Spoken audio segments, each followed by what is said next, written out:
6. C'est le nombre de fois où j'ai échoué ma barre à 200 kg.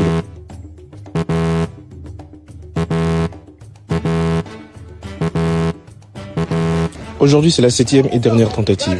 Pourquoi 7e et dernière tentative? Parce que de base, je suis un bodybuilder et en septembre, j'ai une compétition de body à préparer et je ne pourrais pas performer correctement dans le body si je continue à faire des conneries au bench. Du coup, aujourd'hui, c'est ma dernière tentative. Vous avez été nombreux à me donner énormément de conseils sur comment faire pour réussir cette barre à 200, mais le gros conseil que j'ai appliqué, c'est changer ma montée en gamme.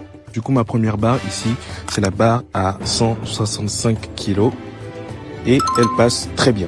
Je me sentais un peu fatigué, c'était pas la meilleure semaine niveau émotionnellement, mais je me suis dit quand même que je devais rester concentré. Et là, la deuxième barre, qui du coup cette fois est à 185 kg.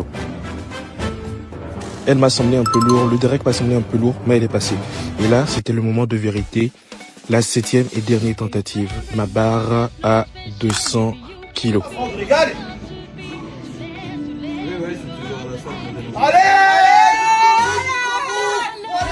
Et elle est enfin passée. C'était la 7e fois et cette fois avec un direct tout seul. En ayant tout fait tout seul, elle est passée. C'était long, mais c'est enfin fait. Je peux passer à autre chose. Je peux me fixer un objectif plus intéressant. Mais avec cette série de vidéos, ce que j'avais envie de montrer, c'était que il y a des échecs, mais si le travail est fait et que si on se donne les moyens, c'est possible d'y arriver.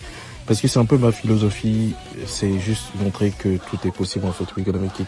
Parce que si moi je peux le faire, si personne n'est spécial, ça veut dire que tu peux être ce que tu veux être, tu peux être tout ce que tu veux être. Et encore une fois, si moi je peux le faire, ça veut dire que toi aussi tu peux le faire. Bref, on se retrouve pour un prochain objectif. Probablement on va compléter de body à bonne joie, we gonna make it.